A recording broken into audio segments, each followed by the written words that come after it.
Hey everyone, today we are sitting in a Volkswagen Cabriolet. This little custom build is pretty sick, so we're gonna go talk to the owner. So let's hop out and say hi to Wesley. Boy, Wesley, what's up, my guy? It's good to see you again. Good to see you again. So, what do we got behind you? This is my 1988 Volkswagen Cabriolet. Nice, and this looks like you fully restored it. Well, sort of. I just kind of made it how I wanted to. So I don't know if you're familiar with my black one that we did earlier. So basically I chopped the front end off of that one and swapped it with the front end on this one. Nice. So it has kind of the square GTI headlights with the wraparound turn signals on this car. Took the bumpers off because I think the bumpers look ugly, and shaved the back end of this one.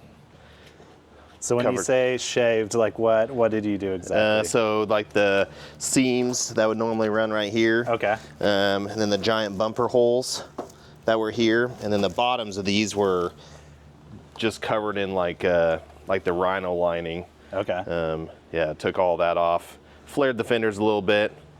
So what'd you do to flare the fenders on this? I just had a fender roller, but when I flared them, they tore.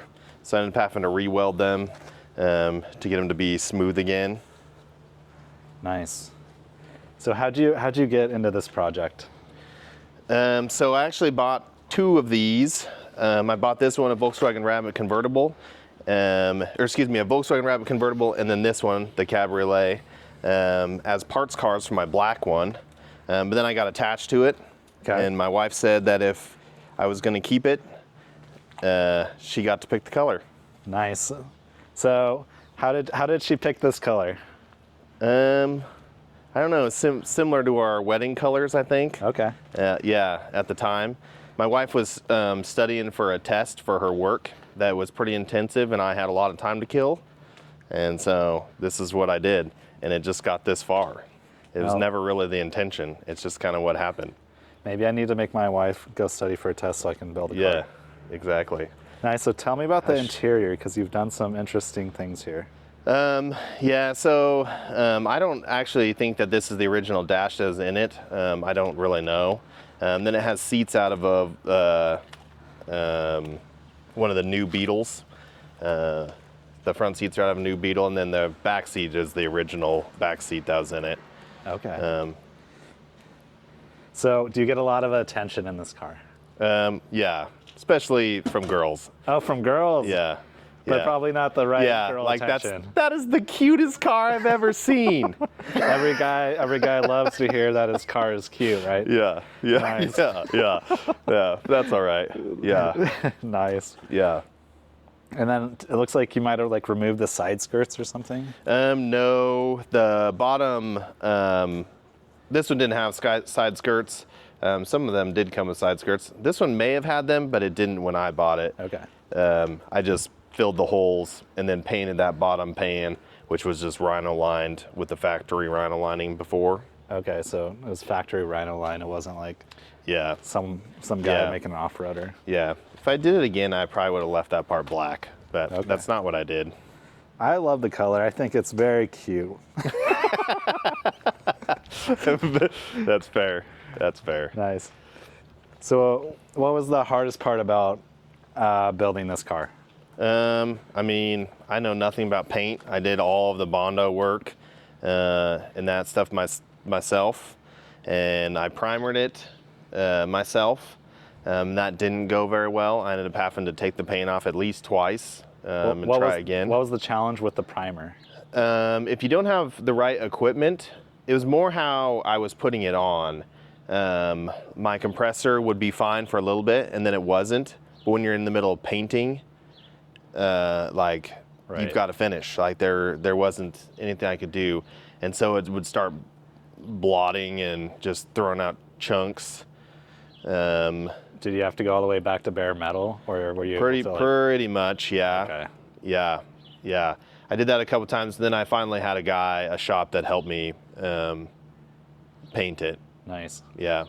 I think the paint came out amazing. Which is pretty cool that they helped me. The fact that they let they painted over the top of the terrible work I did, and it turned out this good. Nice. Just have to buff it a couple times or something. Well, it hasn't cracked or peeled off or bullseyed or any of that stuff. So, How old is this paint job? Would you guess?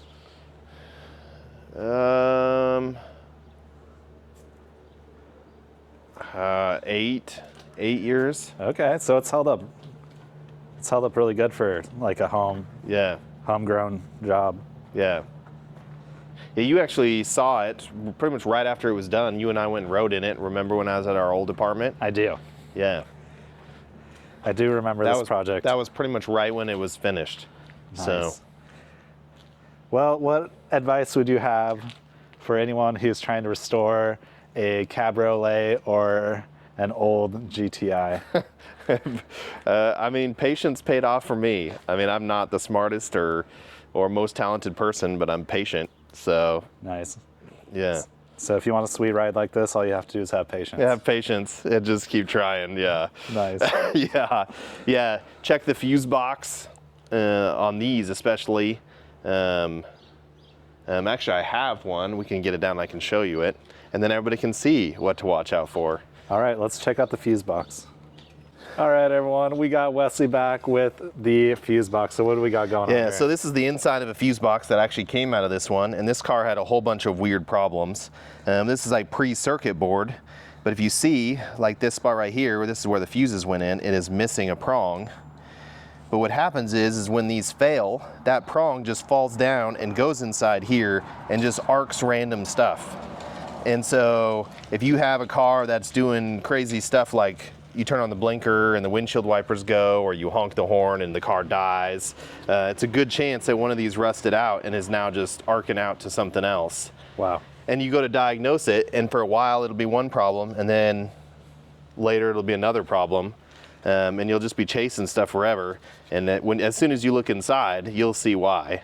And so you want to find one definitely that doesn't have much rust or corrosion, and you can kind of see if the fuses go in and don't click in, because it'll have the plastic over this. But if you stick the fuses in and they jiggle or they fall out like this one's going to, make sure you can find a fuse box first. Nice. A good one, because I don't think you can buy these anymore. Or buy a fuse box, or one of the fuse box where all the wires just go straight in the back, Right. and don't have this inside there. All right, with that, Wesley, can you finish with the joke you just told me? Sure. So, what do German cars, coffee, and marriages all have in common? What? They all start with good grounds. All right, my guy. Thank you so much.